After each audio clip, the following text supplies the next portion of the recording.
అయ్యో శారద గారు రండి కూర్చోండి. కాలికేమైంది అలా కుడుతున్నారు? దీనికి దానికి ఎప్పుడు పరిచయం ఏర్పడింది? అది దీని సవితి అని దీనికి తెలుసా?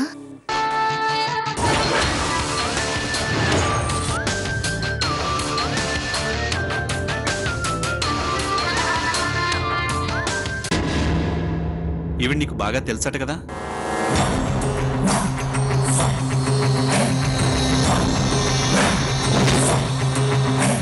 ఈవిడ దారిలో నా కారు కింద పడ్డారు.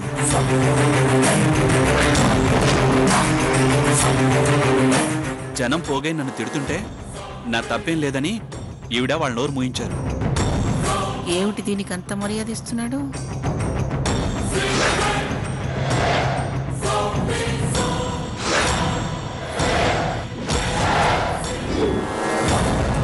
కాలు బెణికినట్టుంది.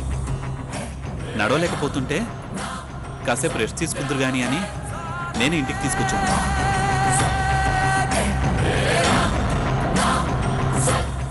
అవును, నీకు తెలుసన్నావు, మాట్లాడవేంటికి రాని?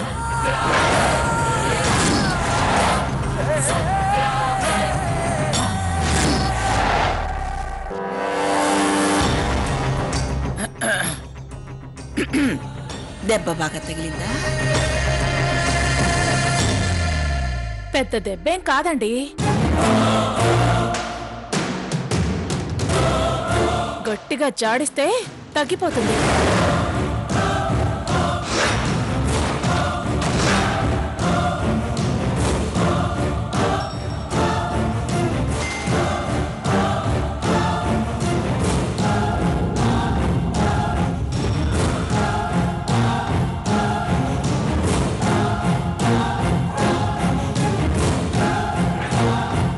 వెళ్ళొస్తానండి.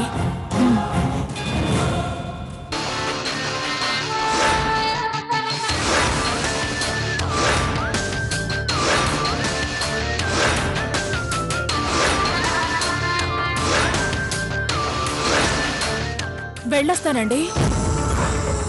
అరే నేనొచ్చి మిమ్మల్ని ఇంటి దాకా డ్రాప్ చేస్తానండి. రండి, డ్రాప్ చేస్తాను. నొప్పేం లేదు. నొప్పి లేదంటుంది కదా. కాలు కదిలిస్తేనే నొప్పి త్వరగా తగ్గుతుంది.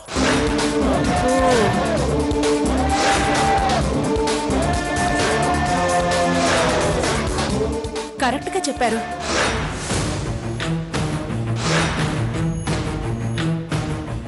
నొప్పుల గురించి గాయాల గురించి బాగా తెలుసు కదా మీకు.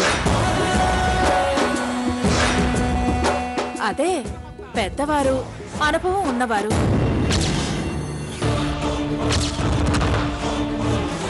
వస్తాను.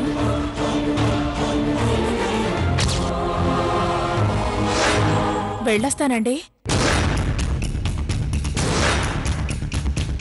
నమస్తే.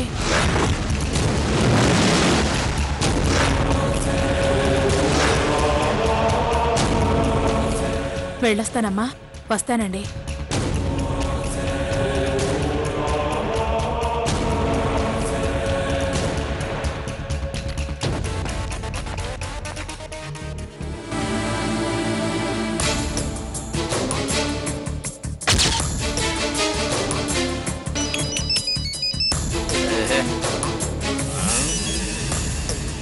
హలో బాబాయ్, నేను బాబాయ్ సీతని మాట్లాడుతున్నాను. చెప్పు సీత, డబ్బులు రెడీ చేశారా? వెళ్తే రమ్మంటావా? చెక్కులు డీడీలు దిగండి అమ్మా. అన్ని పెద్ద కాగితాలు ఉండేటట్టు చూడమ్మా. బాబాయ్ కాస్త నేను చెప్పేది ఓపిగ్గా విను బాబాయ్. ఏంటో చెప్పు. నువ్వు ఇంత అర్జెంటుగా 10 లక్షలు కావాలని ఇప్పటికిప్పుడు పట్టుబట్టుకుని కూర్చుంటే ఎలా తీసుకురాగలవు? చూడమ్మా సీత, ఇందులో ఇంక విషయాలు మాటలు లేవు, వాయిదాలు అసలే లేవు. డబ్బులు ఇవ్వడం తప్ప మీరు ఏం చెప్పినా కుదరదు అంతే. అసలు మేము ఇవ్వము అనడం లేదు కదా బాబాయ్, కొంచెం టైం ఇవ్వమని అడుగుతున్నాం అంతే. మాటలు అనవసరం అమ్మా, డబ్బు కావాలంతే. మళ్ళీ ఫోన్ అంటూ చేస్తే డబ్బులు పట్టుకెళ్ళమని చెయ్యి, వస్తా. బాబాయ్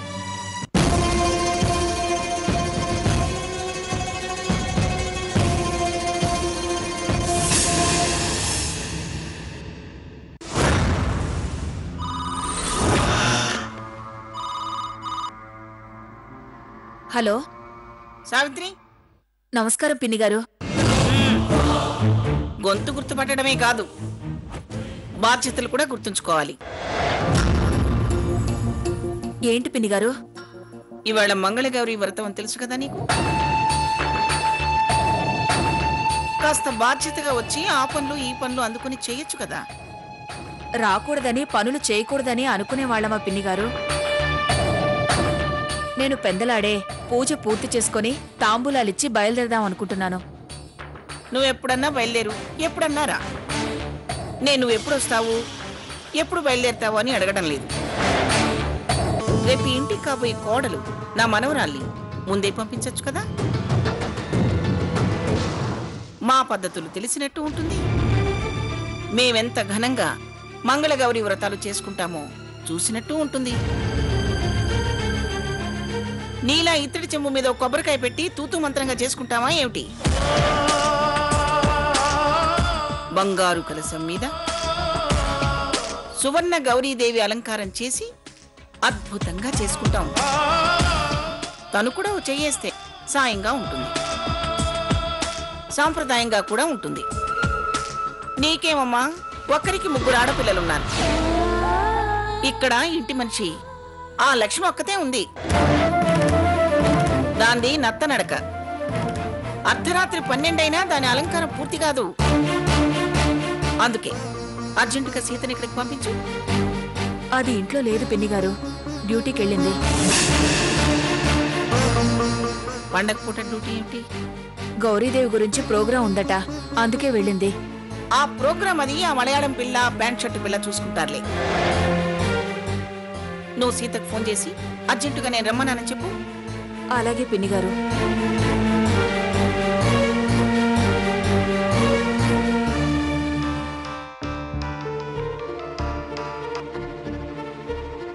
ఏంటమ్మా? సీత, మంగమ్మ గారు ఫోన్ చేశారే. ఏంటంట? ఇవాళ వాళ్ళ ఇంట్లో వ్రతం అని చెప్పింది కదా, కాస్త సాయంగా ఉంటుంది సీతని పంపించని ఫోన్ చేశారు. అమ్మా, నేను 1,00,000 టెన్షన్స్ లో ఉన్నాను. యువతలో అర్జెంట్గా రికార్డింగ్ ఉంది.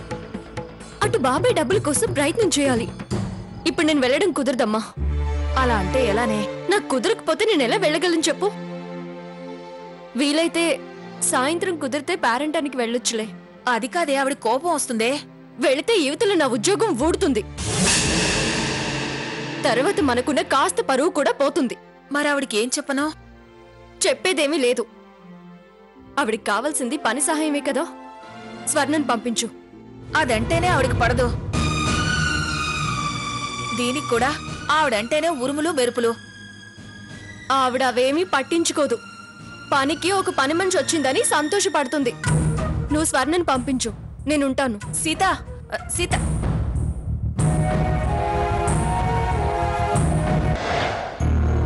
మా బాధలు మేం పడుతుంటే ఆవిడ ఆర్భటాలు ఆవిడివి. అన్నిటికీ పిలవడం, అవమానించడం, మళ్ళీ అలా కాదు ఇలా కాదని సమాధానపరచడం. ఇటు చూస్తే కొత్తగా ఈ బాబాయ్ చా బుర్ర బద్దలైపోతుంది.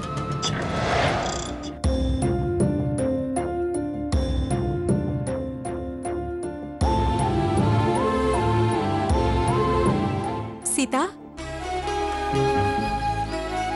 ఎందుకుదా చిరాకుదా ఉన్నావు? సంతోషం ఎక్కువయ్యి తల గిర్రం తిరుగుతుంది. అమౌంట్ గురించే కదా టెన్షన్ పడుతున్నావు? నా పనులు నాకున్నాయి కదా, అది చిరాకు. నువ్వేం టెన్షన్ దా పడకు, నీ ప్రాబ్లం సాల్వ్ దా అవుతుంది. ఎలాగే? నేను ఫైనాన్సర్తో దా మాట్లాడాను. అవును, నిన్ను డాక్యుమెంట్స్ తీసుకురమ్మన్నాను కదా, తీసుకొచ్చినావా? తీసుకొచ్చాను. నమస్కారం సార్. నమస్తే నమస్తే. రా రఘురాం, ఏంటి ఇలా వచ్చావు? మీతో పనిపడి వచ్చాను సార్. నాతోనా? ఏం పని రఘురాం? సార్, దేవుణ్ణి వేడుకునేది, ఫైనాన్షియర్ని కలుసుకునేది ఎందుకంటే ఏం చెప్తాం సార్? అక్కడ కష్టాలు తీర్చమంటారు, ఇక్కడ అప్పు ఇవ్వమంటారు. డబ్బు కావాలా? అవును. నీకంత అవసరం ఏమొచ్చిందయ్యా? అవసరం నాకు రాలేదు సార్, నాకు బాగా కావాల్సిన వాళ్ళకి వచ్చింది. వాళ్ళు మిమ్మల్ని కలవడానికి వస్తే లేదని చెప్పకుండా తప్పకుండా సాయం చేయాలి. నీ మాట కాదంటానా? తప్పకుండా డబ్బిస్తాను. మీనాక్షిని వెంట పెట్టుకుని వస్తుంది, గుర్తుంచుకోండి. ఇదేదా సీత, ఇక్కడ ఆపు. ఇక్కడేనా? కూర్చోండమ్మా. పేపర్స్ తెచ్చావా? తెచ్చాను. ఇదిగోండి.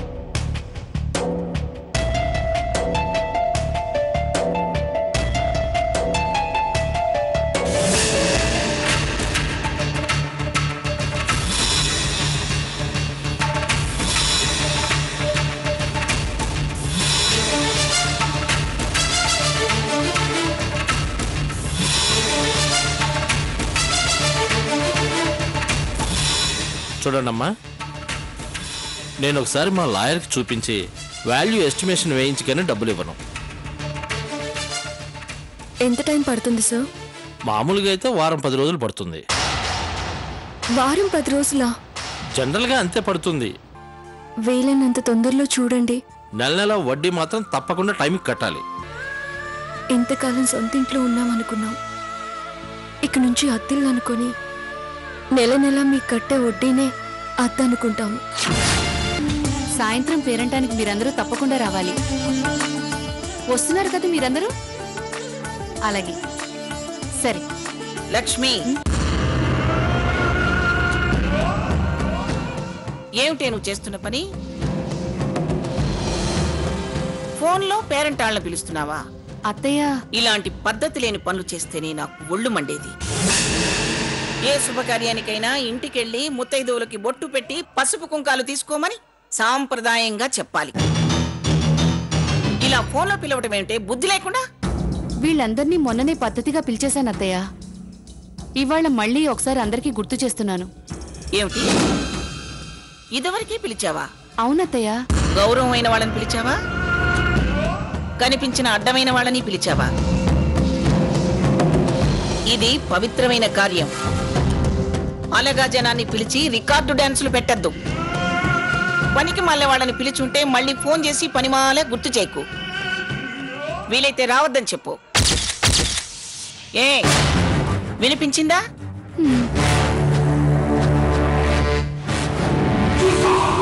ఇలా ఆర్డర్లు వేయకపోతే కావలసిన వాళ్ళు పిలుచుకుంటే సరిపోతుందిగా.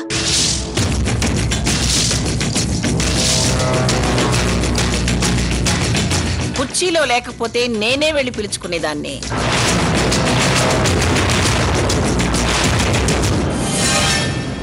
పిచ్చి పిచ్చి మాటలు మనసులో అనుకోవద్దు.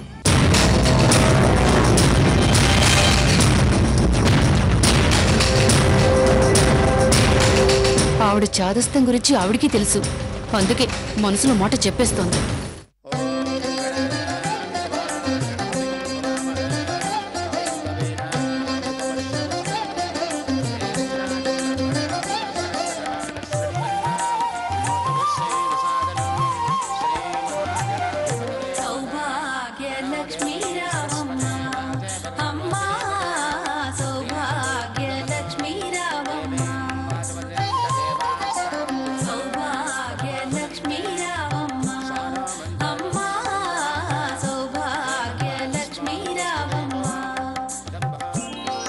నమస్కారం పిన్ని గారు. సావిత్రి, సీత రాలేదా? ఆఫీస్ నుంచి డైరెక్ట్ గా ఇక్కడికే వస్తానండి.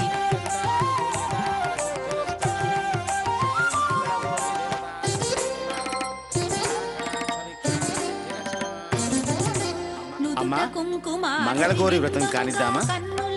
అలాగే పంతులు గారు.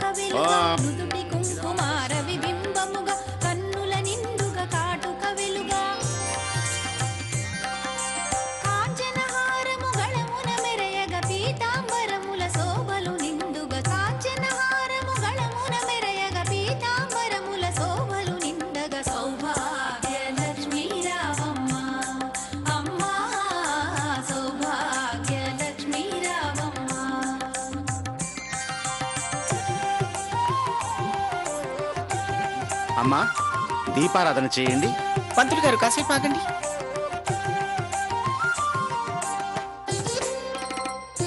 నా మనవుడికి కాబోయే భార్య వచ్చిన తర్వాత హారతి ఇద్దురుగాని. అలాగేనమ్మా.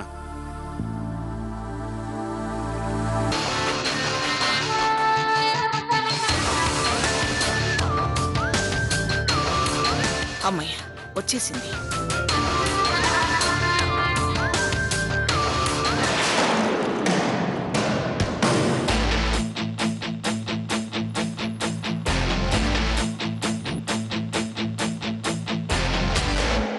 లక్ష్మి కొంచెం మంచినీళ్ళు తీసుకురా.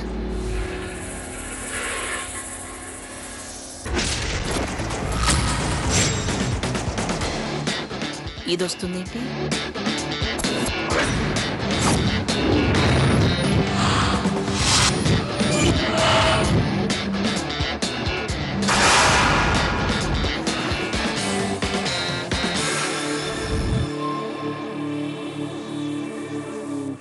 నమస్కారం మంగమ్మ గారు.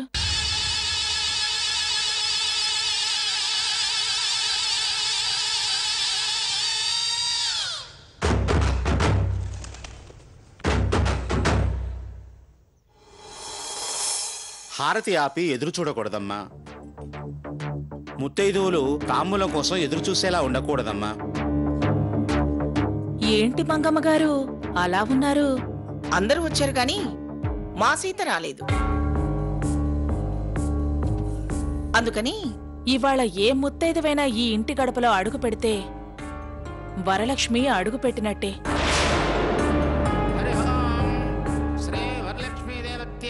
శారద గారు రండి.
వచ్చింది.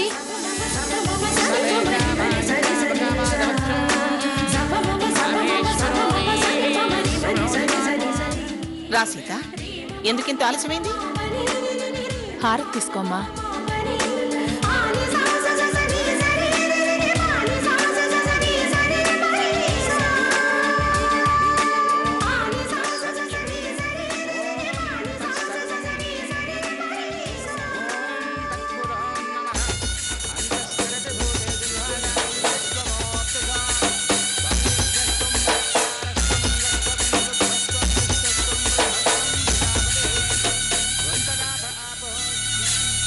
త్వరలో మీ అధికారానికి మంగళహారతి పాడతాను అత్తయ్య గారు.